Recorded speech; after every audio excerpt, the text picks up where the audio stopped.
And that's the thing. I always felt like I want to write Caribbean books that are classics, which mean it grows with time. And timeless. Yeah, it's timeless. It doesn't change. We play in mass the same way we did 1966 to now. It ain't really changed much. Maybe the people, maybe the organization, whatever it is, but it's still, Carnival. So it's not going anywhere in that sense. So you want to, for me, on purpose, I want to really write books that's going to last. Like a piece of black cake for Santa. We're going to always eat black cake at Christmas or at weddings. So little things like that. But yeah, the business is so vast. And I really would love to see the Caribbean community learn more about publishing, because I find I meet a lot of self-published authors and they, want to self-publish either because it's like small business, make money. And it's kind of like, you really don't understand publishing. Some of them are like, oh, yeah, I used to be traditional publisher. I go, when? And then they're like, oh, I paid someone. Traditional publishing, you don't pay anyone. You do not pay anyone for traditional publishing. My people do not get robbed out there, do not get scammed.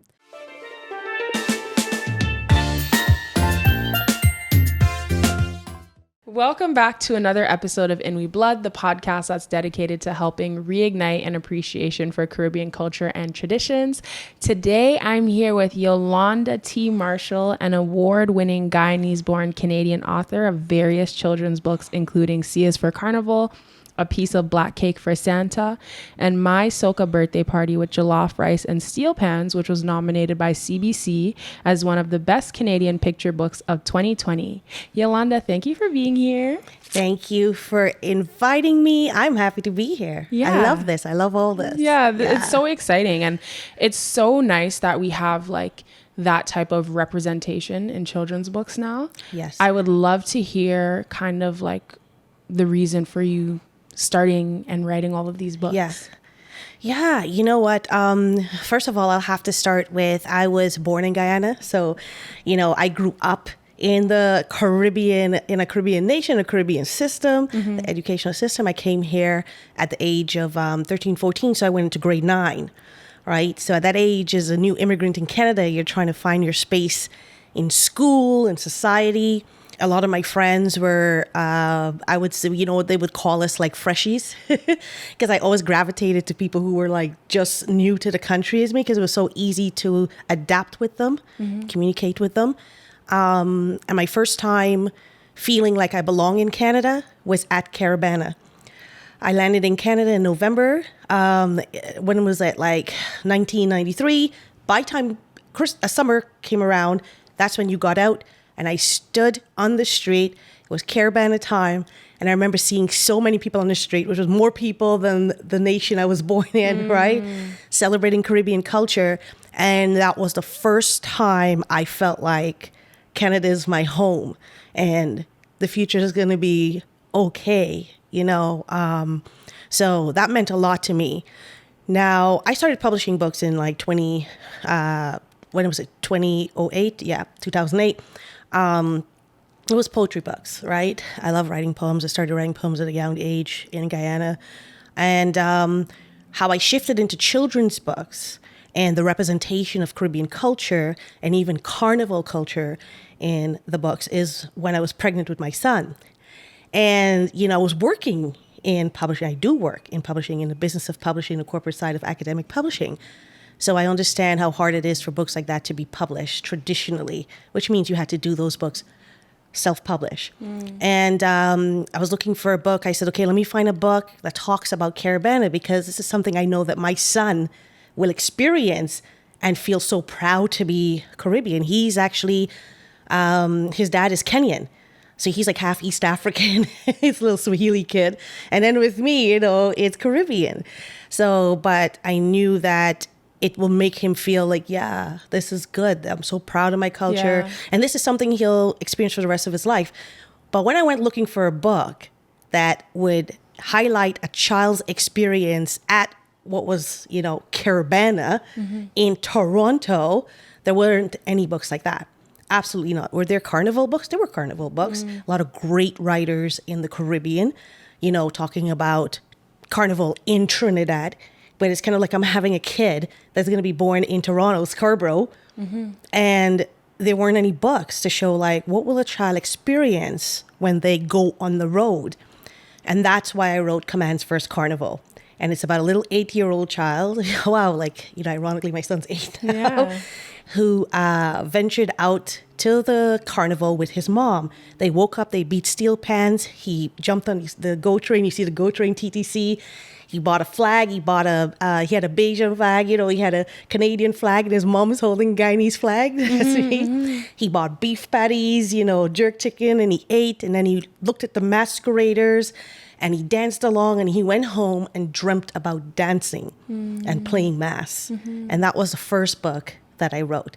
And that's what led me, like, consistently every year to keep producing books. Because when that came out, I was, fresh out of a divorce. My son is like 1 year old, and I'm still working. You're still going with it, but the book was selling. And, I was like just doing phantom stages in like Facebook. Oh, here's a book, sharing it around. But I can't go to events and promote this stuff. I have I have a baby. Yeah. Like I wasn't leaving. I never used like babysitter and stuff. I always used to make sure to pick up my kid, and I'm with my kid all the time. So I wasn't getting out. I didn't go to bookstores, but promotion online really helped. And then of course I came out with Piece of Black Cake for Santa, Sweet Sorrel Stand, and Miles Away in the Caribbean. The C's for Carnival book that you got from A to Z came about. I started thinking about it because I was looking for a book. Does any book represent children in Canada, talking about the parade in Canada and the terms used, right? And I couldn't find any. There were books written, especially of, as I said, Carnival in Trinidad and such, but some of them were out of print, right? I found out recently, but the thing is I started writing that book piece by piece by then. And I'm like, I need to come up with a book. It's going to be wordy. It's going to be A to Z, but it has to depict the vibrancy, the joy, the seriousness as to why we celebrate. But you have to be able to convey this to children under the age of like 10, right? For the younger generation. So I started writing that book from then. But yeah, that's why I got into books, because I want to make sure that my child feels represented.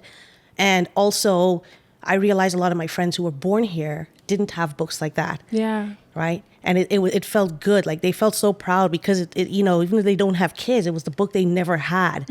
And it really reinforced that this is something that's serious. This is something that we need. Yeah. I think it's so cool how our children can inspire us into action. Like, for example, me with this podcast, the only reason why I have this is because of my son. Like, I look at my parents and they were born here in Canada, so they didn't really have much information to give me as it relates to Caribbean culture. Like, everything that I know, I learned from my experiences with my grandmother. And then as I started looking at my peers, I was like, not a lot of us know what's going on. And I'm like, I have a child now. So it's like, what am I going to do to make sure that the questions that I have now, he can have answered? And so I was like, okay, well, I can talk to people who know about different aspects of the culture and people who are doing the work like yourself, right? And then having like an archive, which is this podcast that he can go back and listen to, like, oh, what's Jab Jab about? Oh, the first like the first Caribbean Canadian Carnival representation book. Like I can learn about the author, like those kinds of things. So I think it's really cool that you took that action when you saw that gap, because I think a lot of times, sometimes people always feel like somebody else is going to be the one to do the work, or like waiting for somebody else to do it. Yes. And so like, what were maybe some of the hurdles or things that you had to like, maybe mindsets that you had to like get over to like really do that? Yeah. And there's a lot. And as I mentioned, like when I first self-published a book eons ago, I realized, especially in Canada, when it comes to publishing is a very white industry. But I self-published a book, and I didn't just self-publish a book. I started learning about this, and I was working in the corporate world. And then it's funny enough, there was a job coming up in Nelson Education, which is huge for the educational platform right now. But I was working with that company. How I got into that company, I fit the profile for the analyst position. And then they're like, do you have a certificate in publishing? And I'm like, no, but I have self-published a book. And the VP go, tell me about that. Of course, I spoke about it because I did that on my own, right? And this was in 2008, I did it. 2011, I'm in this interview and I'm like talking about publishing. He's like, that's experience. I got the job in there. Now, working in publishing is very white. It's one of the oldest like establishment, and it's still very white. Representation is still a battle, right? So I understood that books like this, the Commands First Carnival, it's not going to be something that the publisher is going to invest in, because the ideologies that Black people don't read much, right? This is not going to sell as much. Not a lot of people are going to buy it, and all this stuff. This historically has been the problem. And I wasn't going to waste time. Publishing, traditional publishing, put self-publishing aside. Self-publishing, I can write a book, get it illustrated. Within 72 hours, it's online. Traditional publishing, if you see a book from me now, that book's being built a while from now, right? Like, I can get a book deal and I'll sign it, and that book's not coming out until a year, 2, sometimes 5, right? So it's that kind of a work. And I'm not going to sit down and wait till my son is like 5 years old. No, I want a book in his hand right there and then. So I wasn't going to wait for their approval. But that's something you have to suck in as a mother, a Black mom, a Caribbean mom, who wants the representation in literature and who also works in the publishing field. That's a reality you have to suck in.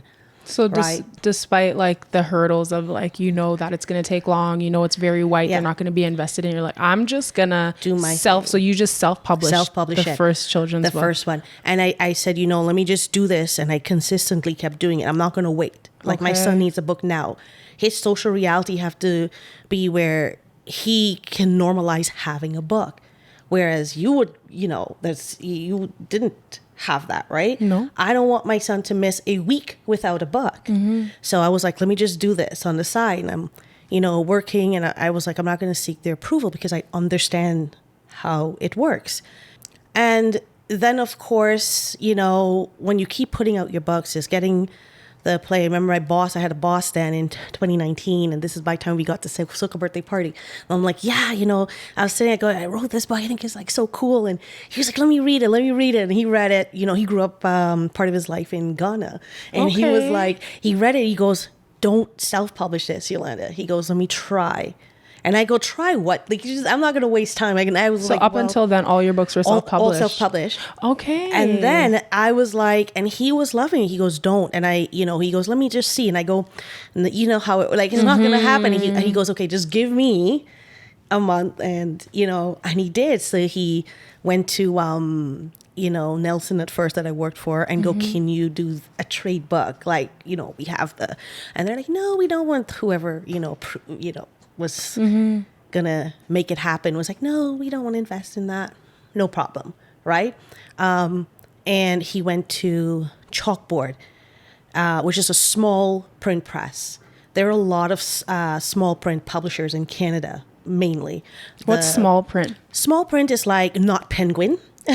Okay, so just not Random House smaller and those, like just smaller companies? publishers. Okay. Like if you look at even Unique Press, it's like a good sized publisher, but it's still small compared to like Penguin. So like boutique publishers. Like they're not like so much boutique. They're still publishers, but they're just not huge. Okay. Like you have a better chance of getting through with them? Not always. Okay. Because they only have a certain amount of books to put out in a year as well. Right? But they don't have like, $100 million or something like that, So Canada's filled with that. We have a lot of publishers, and they have like, say a publisher will say, okay, I can only do 10 books. That's a small print press per year. Then you have bigger ones that go, I can do 50 a year. And then you go, I can do 100 a year, right? Okay. So there's terriers to these things. Okay. On how much books they can put out. So even a small print press publisher in Canada will have like about, 1,000 submissions for books. And they can only pick 10 for that year. Holy smokes. Right? Like that's just like playing the lotto. That's the reality of publishing. And so you imagine on top of that, a Black author telling them to like, yo, buy a book about some jerk chicken and let me fly a flag at some soca. What are you talking about, right? So, but Chobo was like, she read it. The CEO actually read it and was like, wow, in 5 minutes, she learned a lot. And she was an educator. And I'm driving home. My boss calls. He goes, she's going to do it. I'm like, get out of here. I was like, what? I was like, yeah. She said, send your other manuscript. Send it. So at this time, I'm sending it. And I'm like waiting, like, okay, let's see how this is going to go. And I already knew that was going to come. And of course, a pandemic hit, but that didn't stop anything for Amazing. me. And you just keep going with it. And then I got agented, which is great. That's another big thing. Not an agent to find a publisher, a traditional publisher, is as hard as being agented, like to get a literary agent. So I was approached by my agent, which was like awesome. So was this after that book got traditionally published? Yes, like while it was coming out. Like okay. Yeah, so while it was coming out, Carly's awesome. She's one of the top agents in Canada, and she approached me, and she's always looking for clients who are doing something or heading in the field of it. She reads the work, and she's very like well-rounded. What's the role of a literary agent? Like they get you deals, publishing deals? They get you publishing deals. Okay. So they're the ones when I write a manuscript, it goes through her. She can look through it and say, hey, I recommend, does this make sense or what? She'll give you like professional advice, but her goal is to sell that manuscript, like get a book deal, and they make a percentage of the royalties and the upfront payment. Gosh. So every time my goal now, so I switched from self-publishing, right? Doing it on your own, because you realize I'm not going to sit and wait. This is the barrier that we have to getting a yes from a publisher to then an agent saying, okay, yeah, give me a manuscript, give it to her, and she then goes ahead, or she can go to the publisher, like for any books, and and then they pay you up front. So they would have to pay you an upfront fee for that. Oh. And then she would get a cut. And then she gets a cut of the royalties as well. But the good thing is that you don't have to do that footwork of getting the book deal. I have a question. So how do royalties work as an author? Like, how do you know? Yeah. How does that work? For traditional publishing, you get an advance payment. So say your advance payment is $10,000. You're not getting royalties until they have earned $10,000 in sales off of your books. Okay. But the way how traditional publishing work is that they get it. They have a whole marketing house. They have, when it comes to books, majority of books in your bookstores and your school system are traditionally published, right? So that's the perk of being traditionally published, where a publisher would have a book, and before it's even say this is the pub date, they've already allotted thousands of units to be sold into stores. Okay. Right? And you get an upfront. So until they sell out that advance, then you'll get your royalty, whether it be 10%, 12, 15, whatever it is. But your agent is going to get a cut part of that, for their work, which is fine, because a lot of times, you can end up selling very well on it. And that's the world of publishing. And another thing to say, it's especially in our Black community and more so Caribbean community, a lot of people don't understand. Everybody wants to do everything too, like by themselves, and feel like they don't want anybody else to have a piece of their, but it's like, this is how you scale, right? That's what I'm assuming. That's how you're able to scale, right? Yes. Yeah. So how do book deals work? So that's the book deals when the manuscript is there, the publisher, your agent can get the book deal, or the authors can submit themselves and they get it. And that's just the publisher saying, this is the advance we're going to give you. Okay. This is the contract, and then you sign it. That's your book deal. Oh, okay. Right? So it's not like for 3 years. It's like nothing like that. It's just the money. Yeah, you get your advance, and then they can sell your books. They can own the rights for maybe it would have it in there. They could own the rights for 10 years. Oh, right. After 10 years, if my book is really big and huge, my agent could easily go for that and go, I'm going to sell it to a bigger publisher. Oh, right. So you always want a publisher to own. Yeah, of course. They own the rights for that time and they're selling it. Right. Okay. And also you want to make sure that if they're not doing the work, if it's an end of, pay attention to your contract and see if who else can buy it and re-release your publication. So it's a whole. This is so interesting. The business of publishing is huge. What about books that have been around for super? Okay, so for example, like Think and Grow Rich is a book that's been out for so long and so many people read it. Yes. Is this something that's constantly getting new deals? It can be. Or It can be, or it could be the publisher that have it has like in perpetuity an extension. or something? Yeah, you never know what it is behind the scenes. Okay. But I've seen many books that has been written and it's with one publisher, and then that publisher puts it like out of print or it's not selling, and all of a sudden it reemerges with some other publisher. Okay. Right? Because once the publisher have it a certain time, like they can revert the rights to the author. If the author can't do anything with it, it dies. Right. Right? You got to remember the shelf life, the sales of a book, and this is so important in the business of publishing, is that we have frontlist and backlist. Okay. And in business, the first year of your book, that's pretty much what you'll consider where you'll make your sales. The minute it goes backlist, it's like put in like it's not going to sell well. But if you do make like books that are classic, they stick around for a long, long time. And that's the thing. I always felt like I want to write Caribbean books that are classics, which mean it grows with time. And timeless. Yeah, it's timeless. It doesn't change. We play in mass the same way we did 1966 to now. It ain't really changed much. Maybe the people, maybe the organization, whatever it is, but it's still, Carnival. So it's not going anywhere in that sense. So you want to, for me, on purpose, I want to really write books that's going to last. Like a piece of black cake for Santa. We're going to always eat black cake at Christmas or at weddings. So little things like that. But the business is so vast, and I really would love to see the Caribbean community learn more about publishing, because I find I meet a lot of self-published authors, and they want to self-publish either because it's like small business, make money, and it's kind of like you really don't understand publishing. Some of them are like, oh yeah, I used to be traditional publisher. I go, when? And then they're like, oh, I paid someone. Traditional publishing, you don't pay anyone. You do not pay anyone for traditional publishing. My people do not get robbed out there, do not get scammed. You don't pay nothing. You get an upfront fee. And that's going on a lot, where authors would be like, yeah, I paid someone, and it's published, and it's like, that's still so self-publishing. you paid someone to self-publish for you. I go, you're still self-publishing. Yeah. So really understand that, right? And once you understand the concept, you can see like where I fit in. You can be both, right?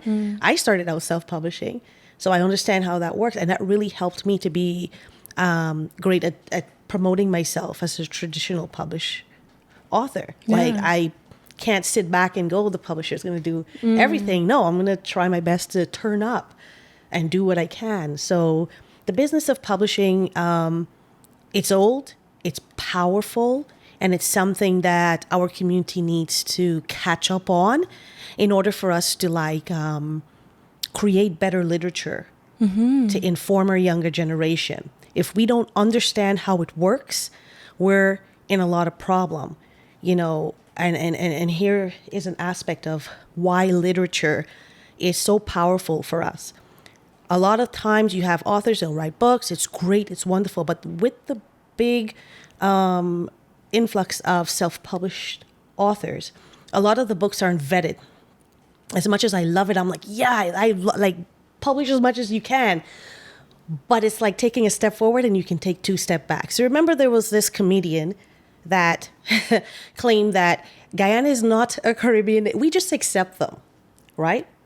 Now, you would be so shocked at how many people are self-publishing book with that same ideology. And I sit back and I'm like, what? And they do. They would make books. It has no Guyana, no Suriname. And they will say, no, it's not a West Indies, it's not. And you'd have other authors supporting that book. I sit back and I sit back and they smile with me and I'm like, you guys know I'm Guyanese, right? Why is Guyana always like it's like ostracized? It's because it's ignorance and it's it's a problem. It's a miseducation, and you saw the big blow up there. So could you imagine if you have a child that's Guyanese, take a book home and it's excluded?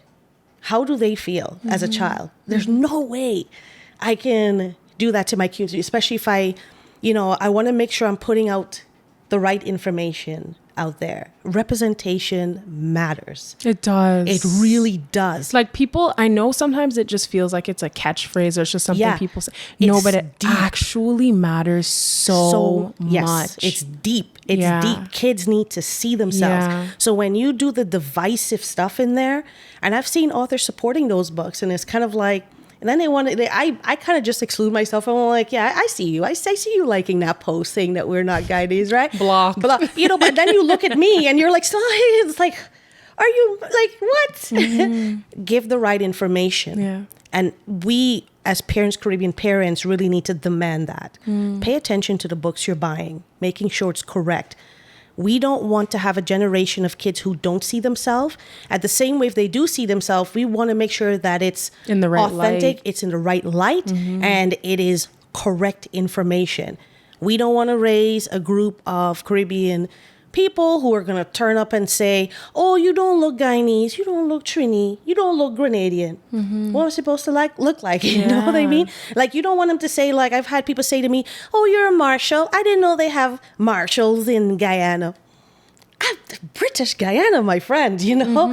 The English have colonized it. Yeah, there is, there's no name. They didn't say that this English name is only for this place when they colonize it, you know? So this little weird things I found that people just weren't aware of. And especially as a child moving to Canada at 14 years old, I would encounter other students who I would hear an accent. And I feel like, yeah, you know, okay, they're Caribbean, because you got to remember, about 50 or maybe over 50% of Black Canadians are Caribbean heritage. That's how powerful we are. Are the books representing that? Absolutely not. So back to my focus on the schools, I would navigate to them. It's like, oh, and then I'll realize, oh, they're born here. Okay, that's nice. And then a lot of times from those students, I would get a lot of negative comments. From the Caribbean? From kids who were born here.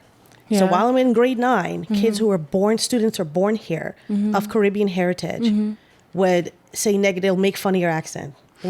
In grade 9. And I realized, like, why would you do that? And it's because they're born here, but however they were raised wasn't, you know, they didn't receive the proper education or the knowledge, or it was just, it was weird. Once again, the thing, like, you don't look Guyanese, you know, and just weird comments they would make about you, a lot of stereotypes that they would pass on about you. And I had to, like, at first I'll get so angry and I would just like, I'll just stick to like any, like you would call us like fresh off the boat kids, because I'm like, at least we can sit. Yeah, like I'll sit down. And I remember the first time I landed in school, by the end of the week, I found like about 3 Trinidadians, a Grenadian, 2 Jamaicans. One of them was put into, what do you call it? English as a second language, because his accent was so thick.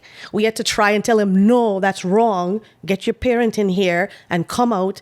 And we, like, within a week, I found that group. I was in like a school in East York, and I felt like so good. A lot of those people, they're still my friends to this day.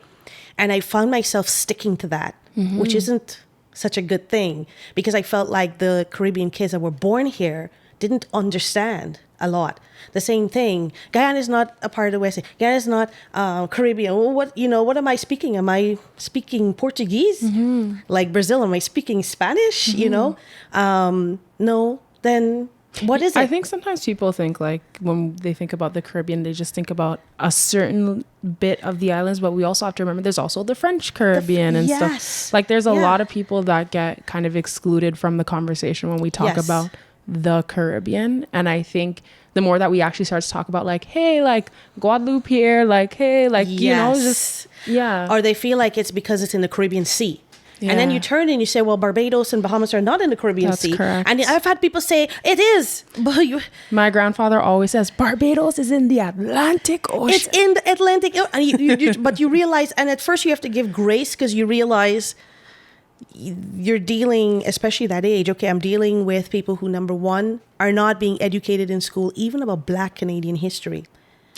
So how are they getting Caribbean history? A question as well? That's coming to my mind now is like, okay, well, how and maybe this is like cartography, but it's like, how are we even determining what is the Caribbean? Barbados is outside in the Atlantic Ocean. Listen. Guyana's in South America. Yes. You know what I mean? Obviously, there's the culture. That's a common element. It's the culture, the history. Okay. It's a term used. So if you look at certain nations, they have on their passport Caribbean community. Yes. Right? I've seen that. That is your full members CARICOM. So CARICOM is bigger than you think.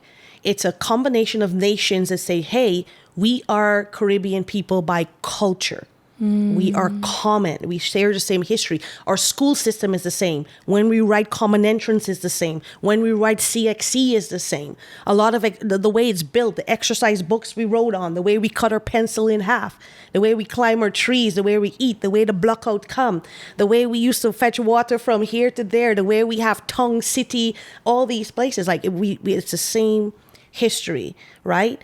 And a lot of people don't understand that it's deeper than just you're floating in the Caribbean Sea, right? So sometimes I even get wary when people say, oh, it's Caribbean culture is island people. And it's like, oh, you have two mainlands, like full nations. And of course, you got to include French Guiana, But it's a miseducation. And for a lot of us who have been educated in the Caribbean and passed through and understand it, we get it. But you also, as I said, it's just giving grace, because I realize a lot of people came here and they didn't pass through it fully. Number one, you got to remember a lot of people fail common entrance and they're coming with whatever limited knowledge they have and passing it on to their kids. Number two, you also have to realize that our Canadian school system haven't really explored Black history and how it includes Caribbean history. One of the books I think every single Caribbean family should have is Emancipation Day. And that was Emancipation was written by Natasha Henry Dixon, a historian and a professor of Jamaican heritage. And that book will really teach you, number one, emancipation itself, as to why Carnival is what it is today. It's something that our ancestors fought for. Yeah. That is such a powerful book. And I think that's a book that should have been in schools. If a book like that was in high school, the mentality of a lot of Black Canadians would be different. Oftentimes we come on here and we talk about how to change, I guess, because in Toronto we have the issue with stormers and stuff like that, and people who are not respecting the mass. And so a lot of times we come on here and we talk about, okay, well, the solution is education. And so a lot of times the conversation just ends there, because it's like, that's the solution. But now you're saying, hey, this specific piece of literature can do so much good. Big time. And this is how it's even deeper than that. A child's first 8 years, you can look it up. Any, psychologists would tell you that. Yeah. The first 8 years of a child's life determines a lot. It even says in the Bible too about this. Yes. Something about show me a child until 7, I'll show you a man, something like that. I'm telling you, it is. If a child is traumatized within that years, that's how we get what people would call the narcissist within that first 8 years, whether it be abandonment issues, abuse, watching their parents being abused and such. It sticks in the mind, right? They might not at times remember what it is that occurred, but something happened to tweak your brain. So colonialism is so powerful, because within that first 8 years of a child's life, could you imagine in the first 8 years, you're going through a school system and you're not seeing yourself. So you automatically, you feel like it's okay to be not seen. Another thing that's done, if you pay attention to the books, even in schools, up to this day, majority of them are American books. And I don't mind. I love all books. But when it comes down, when you tell me representation matter, not no surface stuff. I have a child that's born in Canada, growing up in Canada, not Texas, not New York City, not Baltimore, right? Canada. And they are a lot of times linked to different cultures. They need to see themselves in the books. When we pick a lot of American cultured books for our kids, pay attention to our kids we have now and the culture that they try to adapt and they can relate to as if they're not from here. When I was younger, we used to always think like being American is so much cooler. Even their anthem is better. Our anthem sucks. And it's funny because as I get older, I'm like, I love being from Canada and I love our culture. I love the way how it's a cultural mosaic. I love the way how we talk. Sometimes people say they don't like the Toronto accent. I don't care. You guys cannot like it if you don't like it. But yeah, like it's just, I think it's actually incredible. America's a melting pot, right? Yes. Whereas we have a cultural mosaic. And so it's like, even sometimes when I'm back home in the Caribbean, like I miss being able to go here and get Thai food or go there and get Afghan food. It's like the whole world is right here. Yeah. And sometimes we take that for granted. We do. We really do. And it's something that we have to celebrate. And that's why a lot of my books is Black Joy and a celebration of that. But I want to see more kids see the representation. Now, how do you fix the stormers? Because everyone stops there. Yeah. So here's my solution. If those first early years is how you see yourself and what you learn, could you imagine introducing those books to the kids? So when they, in their mind, when they think of Carnival, when you read the books, it's like, yes, it's bacchanal, it's fun, it's great. It's because of emancipation. Like when I go to school visit, do you know why we have the Carnival we have now that you see? It's the freeing of enslaved Africans. And this celebration goes beyond that. It comes from Africa, you know, and it's influenced by different cultures, Indo-Caribbean culture as well.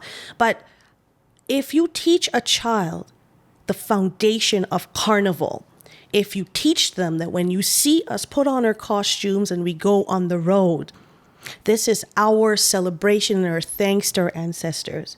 We feel it in our soul. That music is deeper than just walking up and winding up and videotaping yourself.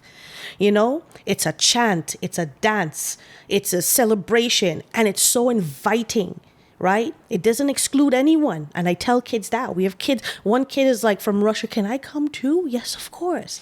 That is Carnival. And what's so beautiful is that you're in Canada and they can offer you that. When you teach children at a very young age to respect the Mass, why we have this Carnival, you will end up with adults who will realize storming that Mass is not the way to go. Absolutely not the way to go. Could there be a different way to put them? I could come up with 600 ways. If you want to make a banner at the back, I don't know, just spray everybody with like color, all the stormers.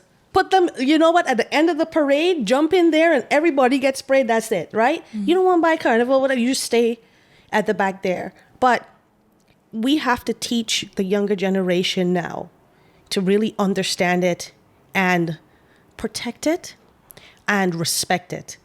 If you start them when they're young, when they're teenagers, they'll get it. And you never know. I always sit down when I teach kids, when I talk about kids about it, and I do like big assembly style school visits. I always sit and I go, I can be talking to a child that will have the power one day to make that Carnival even bigger and better and fund it. Who knows? You never know who these kids can turn out to be. My grandmother's sister always would say, I just remember hearing, you know, little things you always remember. She said, you never know what a child will become. Yes. You never know what a child will become. You never know. And I want them, when they think about Carnival, they'll be like, this author came in, and we had a good time. You know, when I turn to the Jab Jab page, and I said, this character, this, you know, I tell them about this Carnival character and how big it is. And, you know, in Grenada, you can go to the Jab Jab and then you play, I play no wicked jab. I play no wicked. And you literally see kids who are not Caribbean and they're just moving like this. Oh, they're wow, feeling they're it. chanting. They're chanting and they're feeling it. Yeah. And it's like, how amazing is that? And then you go to like, you know, hard fet, you know, fet efforts for fet, you know, I'm not playing no hard. You see, they're jumping and they're feeling it. Yeah. And you want to make sure that they feel the excitement of it and the joy of it, but more so how proud you are as the author of your culture and how inviting it is. And I always end all my readings, I started too with that. This is your Carnival in Canada. You are the ones that are going to preserve it, right? Especially for what it stands for. So we have to educate the younger ones. And it's something that a lot of these stormers never had. All they saw was women walking, Bamsy rolling, You know and what's- they jumping in. Sorry, not to cut in, but you know what's so interesting? I don't know why I keep thinking about Bible stuff, but it's like, forgive them, Father, for they know not what they Don't do. know. Yes, they don't. And it, at times you have to, that is a fact. Like you have to realize they just don't understand. Yeah, I don't think it's always like some kind of malice, like, no, I'm going to disrespect you guys. I'm going Like, to I don't destroy think it. It's always not like that. They just feel it's a big party. Yeah. And they can jump in and they don't Yeah. understand it. If you pay attention even to some Caribbean nations, you know, and I'll go back to Ghana, look up Mashermani. It just Yes, happened. one of my family members just sent me. Yeah. Do you see how they all in a line like that? No, that I didn't see, but I saw some cool like butterfly. Yes. Like it was just a couple weeks ago, right? So it just, yeah, it was just recently. So, but if you pay attention to the formation on the street, do you see they're moving in a line and there are no stormers? Yeah. They're like in a little path and marching. Guyana had this thing where I used to play mass game. I was like one of the young mass game players. You know, the government had these events where they'll force you to play mass games. Any Guyanese that's looking know about it. It was actually cut out because it's you know, especially if you have someone who's Hindu or Muslim and they're not, and then they were actually, you had to do it. I remember one time when I played in mass games, I was one of the youngest groups, so I would have been like 8 years old, my son's age, and you would have to go and you're dancing all day, you're practicing. It's like labor. And I remember I was there and there was my uncle I haven't seen in 5 years because he was pulled out of the bush from the army and they had to perform too. And there was my uncle with this big gun at me. We hugged and it was like, yeah, and they had to do their performance and then go back in. It was just, you had to do it. So anyways, that stopped. But when I paid attention, I go, you see they're in a little line, you know, they're in a strict line. And I grew up with Mashamani playing mass in Guyana. Funny enough, do you know Peter Tang? The name's familiar. I think Peter you talked to me from about some it. Saldina, Mash for Soul. Oh, yes, you told me. Legendary in Guyana. Yes. What? Costumes? He was doing the biggest, the baddest. He owned that arena. Yeah. That's he so is cool. Awesome. Like, you know, these are like legends. Yeah. Legends. It's so funny because it's like we have all these legends right here in our community, but we don't like know. Like we don't know. Yeah. Ask them about their background. Like, what, you know, especially if they migrated to Canada. You'll be surprised. A lot of them are coming from making costumes in Caribbean nations. Yeah. And imagine being a child and you just hearing Peter Tan, you know, it was huge. And then he's here, played mass with his band before. But yeah, it's funny. But, you know, I hope that the younger generation really get to see how serious we are, how hard people work to make this event, the celebration of it, you know. And for me, I hope my book adds like 100,000 more kids to there. Maybe they're not going to be that Caribbean. Respect it. Yeah, a lot of times I step into schools, you know, most of the schools I read at, a lot of the times it's not, I don't see a lot of kids of Caribbean heritage in a good chunk of them, which is a good thing, right? Because you're educating a lot of people on a culture that they don't know about. And these are the ones you have to. Exactly. Because in the structure and the foundation, they're not going to hear about it. So I really hope that it adds more to it, but more so for people to respect it. If you read books, I always, you know, especially when I see women doing this, I'm like, man, read a book like Carnival is Woman. It's awesome. Frances Henry, actually, she's a professor at York. I think, I don't know if she's retired now, but that is such a powerful book on feminism in Carnival, but how women are the ones like preserving the Carnival on a bigger scale. Right? Which is so interesting. Yes. Because of course we know women are the one who push everything, make everything cool, make everything grow. But when I had a conversation with another guest, Mahea, she talks about the same thing. Like women are the ones that are like the backbone of the carnival, but a lot of times it's because the mass men are at the forefront. Yes. Sometimes people would think like it's them. It's them. No, we're paying for that carnival. And if you respect women, you respect that mass. You respect it. Because if women sit down and go, we're not buying that costume to go on the road. We ain't dancing. We ain't, you know, if you look at it's just, you have to respect it. I see people talk about, I respect women, whatever, you know, and it's like, yeah, how much? How much do you respect them? You know, it's being preserved by women is very powerful. But I wish they could learn about all aspects of the carnival. And maybe they will have empathy and just go about it differently. But yeah, there's generations of people that missed an education. And hopefully with literature, we can change the younger generation and have them go into it knowing, I know what this carnival is about. I think the powerful thing about literature is that it's not like you have to be a certain age. Yes, it's better when they're younger. Yeah. But even I recently got a history book on Grenada and I was reading certain aspects of it to my grandmother and we were both learning and she was like, I never knew that. But it's like the thing too with like a book, and again, this is the issue with like some things that are self-published and that are not being vetted. It's like when something is in a book, in print, like you feel that like, it's like there's that authority almost like, oh, Yes. like, well, I read it in this book. Yes. In this book, Yes. right? So yeah, I think it doesn't necessarily, like, there's an opportunity to still teach the older ones through Yes. literature, but they actually have to read it. And They that's have the to thing. read it. Yeah. They have to pick up. They have to do it. Yeah. And there's certain places you can go for that. If you check out a lot of your bookstores, Knowledge Bookstore, a different book list. I love Knowledge Bookstore. You know Shout what out I to mean? Like Knowledge these Bookstore. are Caribbean people that own stores. Like go in there Yeah. and ask for literature. And a lot of times they have events to teach you Yeah. about the culture. You know, visit your libraries. A lot of these books you will find in your libraries. No one's asking you. For me, I am big on libraries. I know, like, you know, you think, oh, an author, you need to make money. No, I'm big on libraries. I'm not only big on libraries, but I turn up to, like, you know, Kitty's Carnival and the launch, because if you see me there with the book, it's so that my community is not paying full price, right? I'm so big on that. We should have access to good literature and to learn about it and learn about our culture.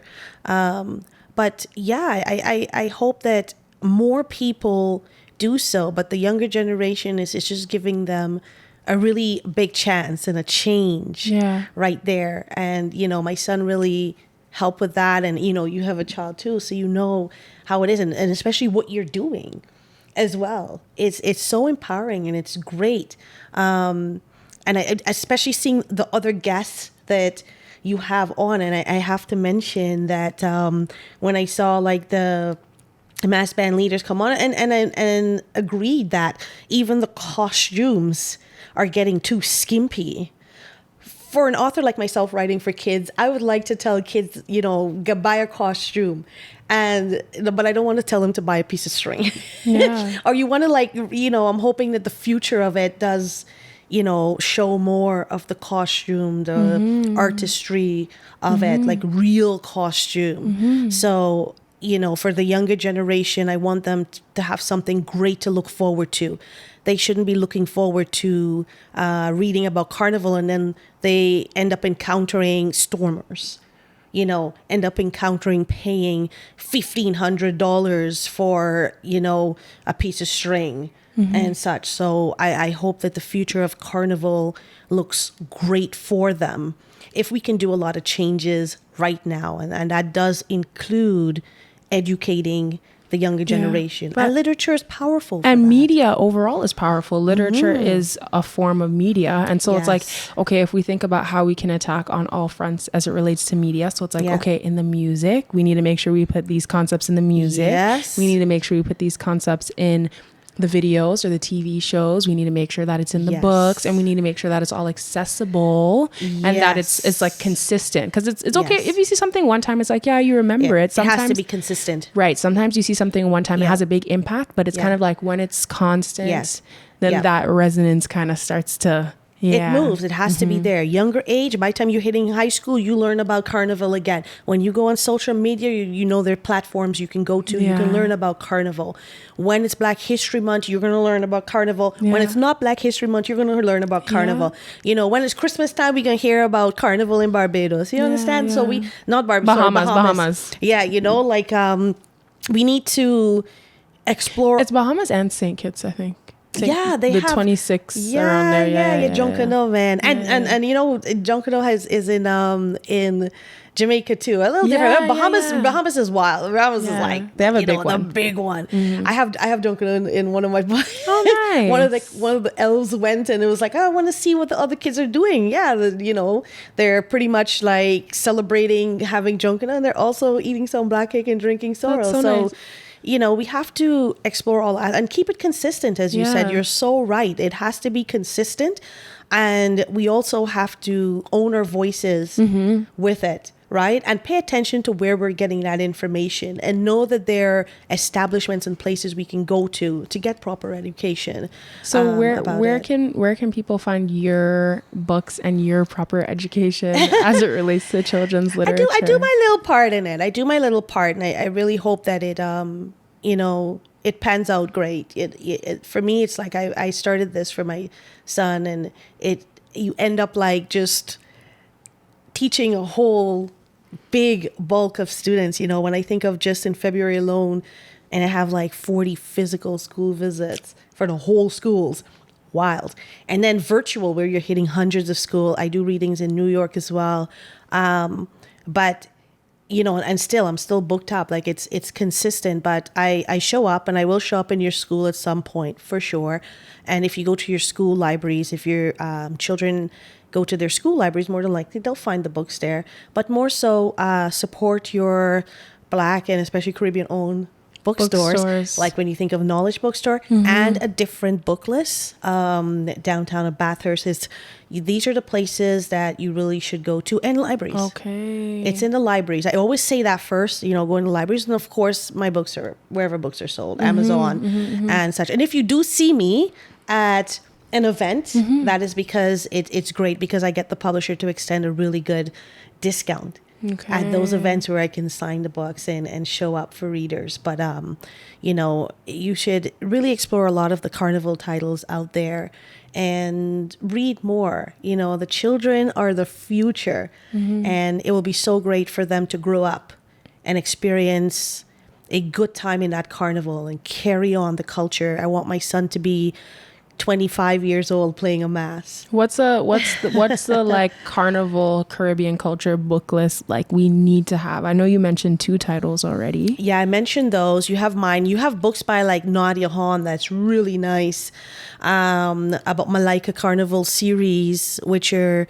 so great because you have the aspects of the carnival in there, and the celebration and the culture. So you should really check out Nadia Hahn's books. There are a few more self-published books that are awesome. I know Audrey has one. And what were the 2 that you mentioned before again?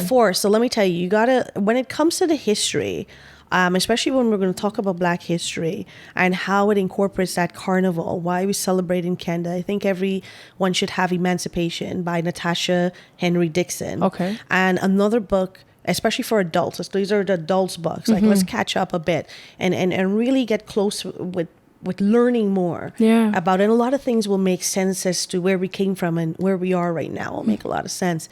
But Carnival is Women. Okay. That's the one. If you look it up, Carnival is Women is such a great book. I think our elders and everyone else that's older should read. Just to catch up on it. But literature is powerful. Platforms like this is so empowering. People can go back and visit and learn. And I'm so proud of you. This is nice, you know. Thank you so much. I can always tell my son, like, yeah, go on this podcast. And he can see, like, if you have anyone talking about wiring and stuff, it's so good for kids to, like, get to see it. And you know, authors like myself, especially presenters, I rely on that. Because if I'm doing, like, a workshop, I'm talking about it, I would love to have a place is to, like, you know, here's a podcast and here's a conversation. And show kids, like, and my podcast has actually been played in schools a couple times. Of course, it which would is make sense. So cool to me. It would, yes. But it's so cool when you start something from your heart. It's kind of like, okay, well, this is my thing to do to make sure my child is. I think a lot of times mothers do that. Like, even one of my neighbors, like, she started making soaps because her son was allergic to all these other soaps, and now she sells soaps. Like, it's like when you start this thing from a love, like, it just naturally grows. It naturally grows, and the thing is, especially being a mom and a Black mom, I think I am in a constant fear for my Black son in the school system. And, you know, that really fueled me to realize that I hope that when he's going through school, and so far, he's sitting amongst his peers that understand his culture. So he wouldn't get ignorant comments. They will understand why he's eating what he's eating. And that's a whole nother thing. What's that smell? What's that smell? And I, you know, and so far he's smoothing through because the kids know that his mom has books. They've been read to, and they get it. And it's my constant fear for him in the school system and how he's seen and how he's represented. And with that, I want to extend it to other kids because I feel all children deserve a proper education. All children deserve knowledge. Whatever home they're coming from, they can be coming from the most racist home. They should be able to go into a school and get a knowledgeable, safe, proper education. And I hope that when I show up, it kills whatever stereotype they have of authors as well, right? But yeah, just celebrating the culture. I'm huge pro Black joy. I feel our children deserve to be celebrated, and all children deserve to be celebrated, and all children deserve to be included. Yeah. But yeah, I'm not gonna lie and say like, oh, it's all cozy. I'm in constant fear of my Black son in schools, and I just want to make sure that those first years of his life, he develops the confidence of who he is, and he owns his voice, and he finds his tribe, and he stays cool. He stays, close to them, and he defends them, and don't let anyone else tell him differently, right? So, and all other children too. I mean, it goes hand in hand, but it's just showing up wherever we can. I think if imagine, with you doing this, and you have authors who are writing, and you have everyone doing their piece. That's what I always say. Every single one of us has a piece of the puzzle. Yes. And the younger generation, it will be different, big time for them. Yeah. Well, thank you so much for joining me. This has been so nice. And thank you. I was gifted books, so I'm very excited. I'm very excited to read those. But you supported me. You came. Yes, I bought CS for Carnival. Yes. Last year I was at the launch, and you came and you got CS. I did. I didn't get to talk to you because I had like there was other people, and I was just like, everyone was coming on their lunch. But thank you so much for supporting me. It was so nice. And thank you for supporting me by being here. Thanks. I'm happy to be here. Yeah. Thank you so much.